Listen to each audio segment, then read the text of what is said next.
శ్రీ సాయినాథాయ నమః. శ్రీ సాయి సచ్చరిత్రము 34వ అధ్యాయం. ఈ అధ్యాయములో కూడా ఊది మహిమను వర్ణించెదము.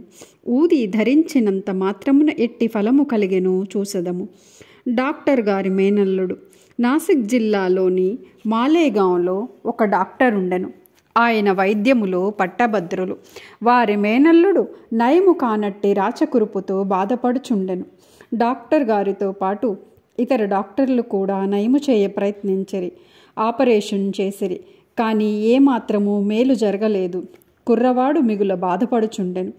బంధువులు, స్నేహితులు, తల్లిదండ్రులు దైవ సహాయమును కోరుమనిరి. షిరిడి సాయిబాబాను చూడుమనిరి. వారి దృష్టి చేత అనేక కఠిన రోగములు నయమయ్యనని బోధించిరి. తల్లిదండ్రులు షిరిడీకి వచ్చిరి. బాబా పాదములకు సాష్టాంగ నమస్కారము చేసిరి. కుర్రవాణిని బాబా ముందుంచిరి. తమ బిడ్డను కాపాడుమని అధిక వినయము గౌరవముతో వేడుకునిరి.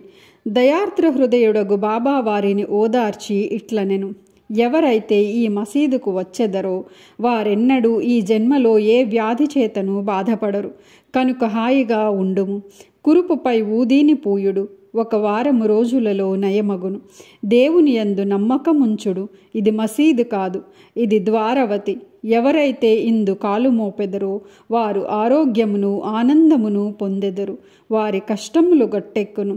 వారు కుర్రవాణిని బాబా ముందు కూర్చుండబెట్టిరి. బాబా ఆ కురుపు మీద తన చేతిని తిప్పెను. ప్రేమాస్పదమైన చూపులను ప్రసరింపచేసెను. రోగి సంతుష్టి చెందెను. ఊది రాయగా కురుపి నెమ్మదించెను. కొద్ది రోజుల పిమ్మట పూర్తిగా మానిపోయెను. తల్లిదండ్రులు కుర్రవాణితో కూడా బాబాకు కృతజ్ఞతలు తెలిపి షిరిడీ విడిచిరి. బాబా ఊదీ ప్రసాదము వల్ల వారి దయాదృష్టి వల్లను రాచకురుపు మానిపోయినందుకు వారు మిగుల సంతోషించిరి. ఈ సంగతి విని కుర్రవాణి మాయయగు డాక్టర్ ఆశ్చర్యపడి బొంబాయి పోవుచు మార్గమున బాబాను చూడగోరెను. కానీ మాలేగాంలోనూ మన్మాడ్లోనూ ఎవరో బాబాకు వ్యతిరేకముగా చెప్పి అతను మనస్సును విరిచిరి. కావున అతను షిరిడీకి పోవుట మానుకొని తిన్నగా బొంబాయి చేరెను. తనకు మిగిలియున్న సెలవులు అలీబాగ్లో గడపవలెను అనుకొనెను. బొంబాయిలో 3 రాత్రులు వరుసగా ఒక కంఠధ్వని ఇంకనూ నన్ను నమ్మవా అని వినిపించెను. వెంటనే డాక్టర్ తమ మనస్సును మార్చుకొని షిరిడీకి పోవ నిశ్చయించుకొనెను. అతడు బొంబాయిలో ఒక రోగికి అంటు జ్వరమునకు చికిత్స చేయుచుండెను. రోగికి నయము కాకుండెను. కనుక షిరిడీ ప్రయాణము వాయిదా పడును అనుకొను. కానీ తన మనస్సులో బాబాను పరీక్షించదలచి రోగి యొక్క వ్యాధి ఈనాడు కుదిరినచో రేపే షిరిడీకి పోయెదను అనుకొనెను. జరిగిన చిత్రమేమన సరిగా మనోనిశ్చయము చేసినప్పటి నుంచి జ్వరము తగ్గుట ప్రారంభించి త్వరలో సామాన్య ఉష్ణతకు దిగెను. డాక్టరు తన మనోనిశ్చయము ప్రకారము షిరిడీకి వెళ్ళెను. బాబా దర్శనము చేసి వారి పాదములకు సాష్టాంగ నమస్కారము నర్చెను. బాబా అతనికి గొప్ప అభయమును కలుగు చేత అతడు బాబా భక్తుడయ్యెను. అక్కడ 4 రోజులుండి బాబా ఊదీతోనూ ఆశీర్వచనముతోనూ ఇంటికి వచ్చెను. ఒక పక్షము రోజులలో అతను బీజాపూర్కు హెచ్చు జీతముపై బదిలీ చేసిరి. అతని మేనల్లుని రోగము ఆ డాక్టర్కు బాబా దర్శనమునకు తోడ్పడెను. అప్పటి నుంచి అతనికి బాబా యందు భక్తి కుదిరెను. డాక్టర్ పిల్లే అను అతను బాబాకు ప్రియభక్తుడు. అతని యందు బాబాకు మిగుల ప్రేమ. బాబా అతనిని బావు అన్నా అని పిలుచువారు. బాబా అతనితో ప్రతి విషయము సంప్రదించువారు. అతను ఎల్లప్పుడూ చెంత నుంచుకొనివారు. ఒకప్పుడు ఈ డాక్టర్ గినియా పురుగులుచే బాధపడెను. అతడు కాకాసాహెబ్ దీక్షిత్తో బాధ చాలా హెచ్చుగా ఉన్నది. నేను భరించలేకున్నాను. దీనికంటే చావు మేలని తోచుచున్నది. గత జన్మములో చేసిన పాపమును పోగొట్టుకొనుటకే నేను ఈ బాధను అనుభవించుచున్నాను. కావున బాబా వద్దకు పోయి నా ఈ బాధను ఆపు చేసి దీనిని రాబోయే 10 జన్మలకు పంచిపెట్టవలసినదని వేడుమనెను. దీక్షిత్ బాబా వద్దకు వెళ్ళి ఆ సంగతి చెప్పెను. బాబా మనస్సు కరిగెను. బాబా దీక్షితికిట్లనెను: నిర్భయముగా ఉండుమనము. అతడేల 10 జన్మల వరకు బాధపడవలెను. 10 రోజులలో గత జన్మ పాపమును హరింపచేయగలను. నేనిక్కడ ఉండి ఇహపర సౌఖ్యములిచ్చుటకు సిద్ధముగా ఉండ అతడేల చావు కోరవలను. అతనిని ఎవరి వీపుపైననైనను తీసుకొని రండు, అతని బాధను శాశ్వతముగా నిర్మూలించెదను అని చెప్పాను. ఆ స్థితిలో డాక్టర్ను తెచ్చి బాబా కుడివైపున ఫకీరు బాబా ఎప్పుడు కూర్చుండు చోట కూర్చుండపెట్టిరి. బాబా అతనికి బాలీసునిచ్చి ఇట్లనెను, ఇచ్చట నెమ్మదిగా పరుండి విశ్రాంతి తీసుకొమ్ము.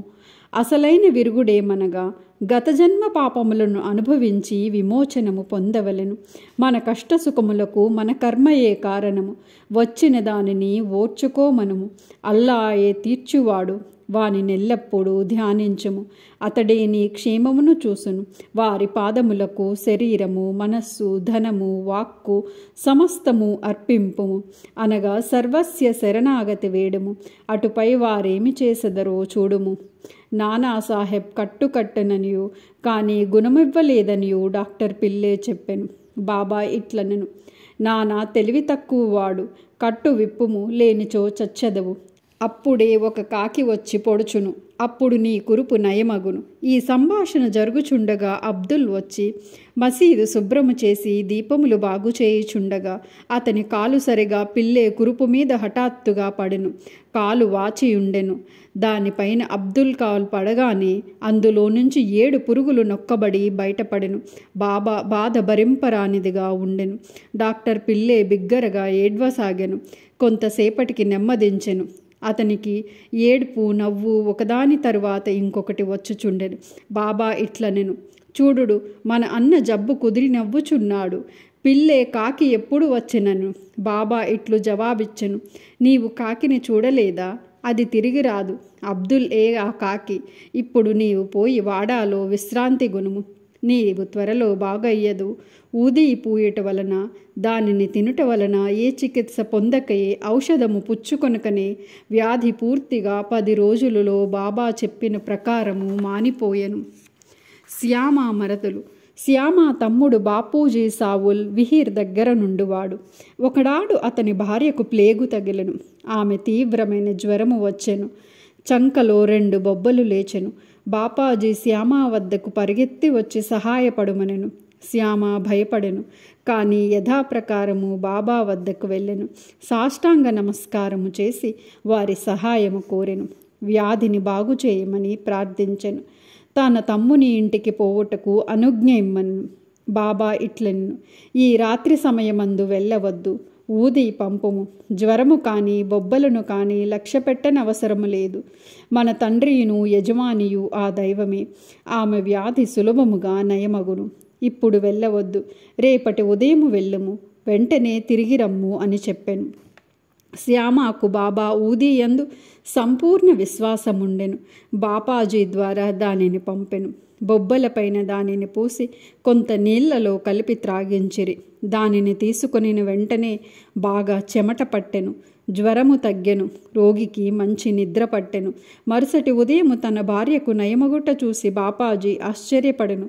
జ్వరము పోయెను. బొబ్బలు మానెను. మరుసటి ఉదయం శ్యామ బాబా ఆజ్ఞ ప్రకారము వెళ్ళగా ఆమె పొయ్య దగ్గర తేనీరు తయారు చేయుచుండుట చూసి ఆశ్చర్యపడును. తమ్ముని అడుగగా బాబా ఊది ఒక్క రాత్రిలోని ఆ బొబ్బలను బాగు చేసెను. అప్పుడు ఉదయం వెళ్ళు, త్వరగా రమ్ము అను బాబా మాటల భావము శ్యామ తెలుసుకొనగలిగెను. టీ తీసుకొని శ్యామ తిరిగి వచ్చెను. బాబాకు నమస్కరించి ఇట్లనెను, దేవా, ఏమి నీ ఆట? మొట్టమొదట తుఫాను లేపి మాకు అశాంతి కలుగు చేసెదవు. తిరిగి దానిని శాంతింపచేసి మాకు నెమ్మది ప్రసాదింతు. బాబా ఇట్లు జవాబిచ్చెను, కర్మ యొక్క మార్గము చిత్రమైనది. నేనేమి చేయకున్నను నన్నే సర్వస్వమునకు కారణభూతినుగా ఎంచెదరు. అది అదృష్టము బట్టి వచ్చెను. నేను సాక్షీభూతుడును మాత్రమే. చేయువాడు ప్రేరేపించువాడు దేవుడే. వారు మిక్కిలి దయార్ద్ర హృదయులు. నేను భగవంతుడును కాను, ప్రభువును కాను. నేను వారి నమ్మకమైన బంటును. వారినెల్లప్పుడూ జ్ఞాపకము చేయుచుందును. ఎవరైతే తమ అహంకారమును పక్కకు తోసి భగవంతునికి నమస్కరించెదరో, ఎవరు వారిని పూర్తిగా నమ్మెదరో, వారి బంధములూడి మోక్షమును పొందెదరు. ఇరానీ బాలిక. ఇక ఇరానీ వాని అనుభవమును తెలుసుకునేదము. అతని కుమార్తెకు ప్రతి గంటకు మూర్ఛ వచ్చుచుండెను. మూర్ఛ రాగానే ఆమె మాటలాడలేకుండెను. కాళ్ళు చేతులు ముడుచుకొని స్పృహ తప్పి పడిపోవుచుండెను. ఏ మందులు ఆమెకు నయము చేయలేదు. ఒక స్నేహితుడు బాబా ఊదీని ఉపయోగించమనెను. విలే పార్లేలోనున్న కాకాసాహెబ్ దీక్షిత్ వద్ద ఊదీ తీసుకుని రమ్మనెను. ఇరానీ వాడు ఊదీని తెచ్చి ప్రతిరోజు నీటిలో కలిపి త్రాగించుచుండెను. మొదట ప్రతి గంటకు వచ్చు మూర్ఛ 7 గంటలకొకసారి రాసాగెను. కొద్ది రోజుల పిమ్మట పూర్తిగా నెమ్మదించెను. హార్దా పెద్ద మనిషి. హార్దాపుర నివాసియగు వృద్ధుడొకడు మూత్రకోశములో రాయితో బాధపడుచుండెను. అట్టి రాళ్ళు ఆపరేషన్ చేసి తీసెదరు కనుక ఆపరేషన్ చేయించుకొమ్మని సలహా ఇచ్చిరి. అతడు ముసలివాడు, మనోబలము లేనివాడు. ఆపరేషన్కు ఒప్పుకొనకుండెను. అతని బాధ ఇంకొక రీతిగా బాగు కావలసి ఉండెను. ఆ గ్రామపు ఇమానుదారు అచటకు వచ్చి తటస్థించెను. అతడు బాబా భక్తుడు. అతని వద్దకు బాబా ఊదీ ఉండెను. స్నేహితులు కొందరు చెప్పగా వృద్ధుని కుమారుడు ఊదీ తీసుకుని దానిని నీళ్లలో కలిపి తండ్రికిచ్చెను. 5 నిమిషములలో ఊదీ గుణమిచ్చెను. రాయి కరిగి మూత్రము వెంబటి బయటపడెను. వృద్ధుడు శీఘ్రముగా బాగయ్యెను. బొంబాయి మహిళ. కాయస్థ ప్రభుకులమునకు చెందిన బొంబాయి స్త్రీ ఒకటి ప్రసవించు సమయమున మిగిలి బాధపడుచుండెను. ఆమె గర్భవతి అయిన ప్రతిసారి మిగుల భయపడుచుండెను. ఆమెకు ఏమియో తోచకుండెను. బాబా భక్తుడు కళ్యాణ్ వాసునగు శ్రీరామ్ మారుతి ఆమె ప్రసవించు నాటికి షిరిడీకి తీసుకుని పొమ్మని సలహా ఇచ్చెను. ఆమె గర్భవతి కాగా భార్యాభర్తలు షిరిడీకి వచ్చిరి. కొన్ని మాసములక్కడ ఉండిరి. బాబాను పూజించిరి.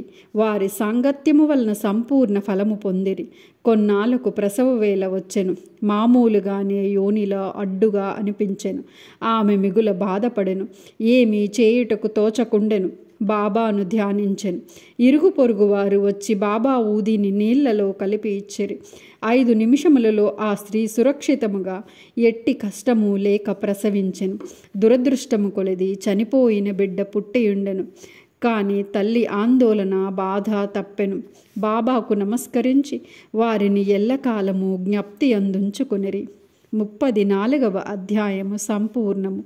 సద్గురు శ్రీ సాయినాథార్పణమస్తు. శుభం భవతు.